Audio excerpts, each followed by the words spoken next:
Hi dears, welcome back to our channel. ഇന്ന് നമ്മൾ ചെയ്യാൻ പോകുന്നത് ഒരു മെറ്റീരിയലിൽ ഫ്രണ്ടിൻ്റെ യോക്ക് പോർഷനിൽ വരുന്ന ഒരു ഡിസൈനാണ് ചെയ്യാൻ പോകുന്നത്. അപ്പോൾ ഇത് നമ്മൾ ടോപ്പ് തയ്ക്കുമ്പോഴത്തേക്കും നമുക്ക് ഈ ഒരു ഡിസൈൻ നമ്മൾ കുർത്തീൻ്റെ സൈഡിലായിട്ടും ചെയ്യാം, ഇല്ലാന്നുണ്ടെങ്കിൽ യോക്ക് പോർഷനിലും ചെയ്യാം. അപ്പോൾ ഞാനിവിടെ ചെയ്യുന്നത് മെറ്റീരിയലിൻ്റെ യോക്ക് പോർഷനിലാണ് ഈ ഒരു ഡിസൈൻ ചെയ്യുന്നത്. അപ്പോൾ നമുക്ക് അതിന് എന്തൊക്കെയാണ് ആവശ്യമുള്ളതെന്ന് നോക്കാം. അപ്പോൾ ഇതിന് വേണ്ടിയിട്ട് ഞാനിവിടെ ആങ്കർ ത്രെഡ് എടുത്തിട്ടുണ്ട്. റെഡ് കളർ ആങ്കർ ത്രെഡാണ് എടുത്തിരിക്കുന്നത്. പിന്നെ അതിനുശേഷം ഹാഫ് ബീഡ്സ് എടുത്തിട്ടുണ്ട്. ഏറ്റവും ചെറിയ സൈസ് ബീഡ്സാണ്. ഈ ബീഡ്സ് സിൽവർ കളറാണ് ഇതിൻ്റെ ഒരു കളർ എന്ന് പറയുന്നത്.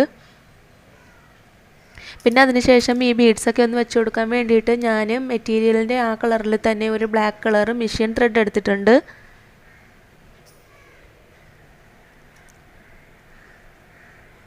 അപ്പോൾ ഇത്രയും സാധനങ്ങളാണ് ആവശ്യമുള്ളത്. പിന്നെ നമ്മൾ നേരത്തെ എംബ്രോയ്ഡറി ചെയ്യാൻ വേണ്ടിയിട്ട് ഉപയോഗിക്കുന്ന അതേ നീഡിൽ തന്നെ എടുത്താൽ മതി.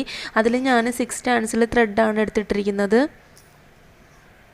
അപ്പോൾ നമുക്ക് ഈ മെറ്റീരിയലിൽ നമുക്ക് എത്ര ഇഞ്ചാണോ വേണ്ടത് അത്രയും ഇഞ്ചിൽ നമുക്ക് ഈ ടേപ്പ് വെച്ച് നമുക്ക് ഈ ഒരു ഡിസൈനിൻ്റെ അളവിന് നമുക്കൊന്ന് വരഞ്ഞു കൊടുക്കണം. അപ്പോൾ ഞാനിവിടെ എടുത്തിട്ടുള്ളത് ഒരു 8 ഇഞ്ചാണ് എടുത്തിട്ടുള്ളത്. നിങ്ങൾക്ക് എത്രയാണോ വേണ്ടത് അത്രയും അളവിൽ നിങ്ങൾ ഈ ടേപ്പ് വെച്ചൊന്ന് അളന്നെടുക്കുക. എന്നിട്ട് ഈ ഒരു ഡിസൈൻ ഒന്ന് വരഞ്ഞു കൊടുക്കണം. അതിനുശേഷം നമ്മൾ ഈ ഡിസൈനിൽ ഇതുപോലെ ഒന്ന് ലെയർ പോലെ ഒന്ന് വരഞ്ഞു കൊടുക്കണം. നമ്മളിത് ഫുള്ളായിട്ട് സ്റ്റെം സ്റ്റിച്ചാണ് ഇട്ട് പോകുന്നത്.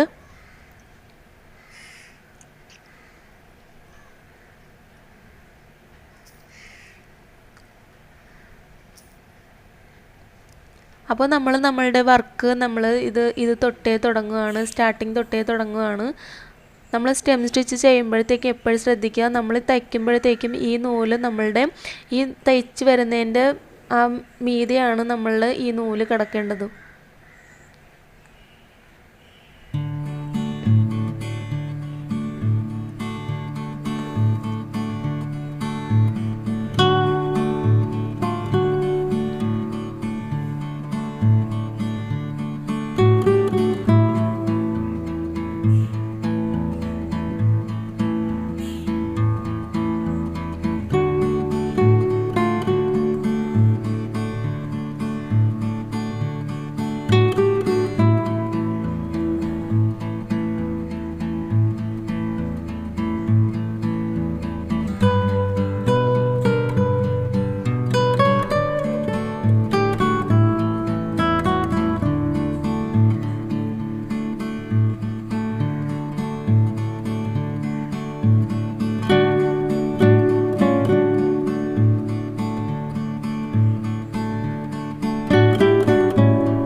അപ്പോൾ നമ്മൾ ഇത് ഫുള്ളായിട്ടൊന്ന് തയ്ച്ചെടുത്തിട്ടുണ്ട്. അതിനുശേഷം നമ്മൾ ആ ലെയർ വരഞ്ഞിരിക്കുന്നില്ലേ, ആ ഭാഗത്തും ഇതുപോലെ തന്നെയാണ് സ്റ്റെം സ്റ്റിച്ച് തന്നെയാണ് നമ്മൾ ഇട്ട് പോകേണ്ടത്.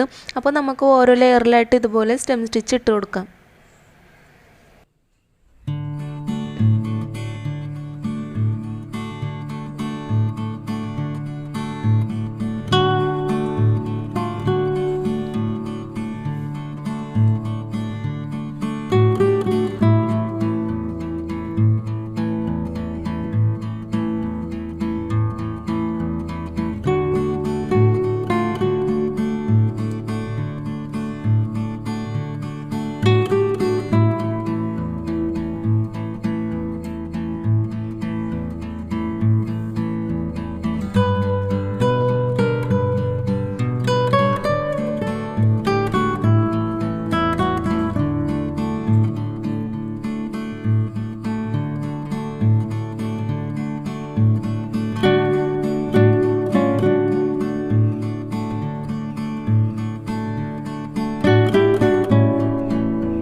അപ്പോൾ ഇതുപോലെ നമ്മൾ ഈ ഒരു ഡിസൈൻ മൊത്തം ഇതുപോലെ സ്റ്റെം സ്റ്റിച്ച് ചെയ്ത് കൊടുക്കുക. അതിനുശേഷം നമ്മൾ ഈ തയ്ച്ചിരിക്കുന്ന ഓരോ ലെയറിലായിട്ട് നമുക്ക് ബീഡ്സ് ആണ് വെച്ച് കൊടുക്കേണ്ടത്. അപ്പോൾ ഓരോ ലെയറിലായിട്ട് നമുക്ക് ബീഡ്സ് വെച്ച് കൊടുക്കാം. അപ്പോൾ ഒരു ലെയറിൽ ഞാനൊരു 8-9 ബീഡ്സ് വരുന്ന രീതിയിലൊക്കെയാണ് ഞാൻ വെച്ച് കൊടുക്കുന്നത്. നിങ്ങൾക്ക് എത്ര ബീഡ്സാണോ വെച്ച് കൊടുക്കേണ്ടത് അത്രയും ബീഡ്സ് നിങ്ങൾക്ക് വെച്ച് കൊടുക്കാം.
അപ്പോൾ ഇതുപോലെ മൊത്തമായിട്ടൊന്ന് നമ്മൾ ഈ ഒരു ഡിസൈൻ ചെയ്തെടുക്കുക. വളരെ പെട്ടെന്ന് ചെയ്യാൻ പറ്റിയ ഒരു ഡിസൈനാണ്. അപ്പോൾ ബിഗിനേഴ്സിനൊക്കെ പെട്ടെന്ന് ചെയ്യാൻ പറ്റിയ ഒരു ഡിസൈനാണ്. അപ്പോൾ ഇന്നത്തെ എൻ്റെ ഒരു വീഡിയോ നിങ്ങൾക്ക് എല്ലാവർക്കും ഇഷ്ടമായിട്ടുണ്ടോ, യൂസ്ഫുൾ ആയിട്ടുണ്ടെന്ന് വിചാരിക്കുന്നു. ഇഷ്ടമായിട്ടുണ്ടെങ്കിൽ എപ്പോഴും പറയുന്നത് പോലെ ലൈക്ക് ചെയ്യാനും ഷെയർ ചെയ്യാനും സബ്സ്ക്രൈബ് ചെയ്യാനും മറക്കരുത്. അപ്പോൾ നമുക്ക് അടുത്തൊരു വീഡിയോയിൽ കാണുന്നത് വരെ താങ്ക് യു.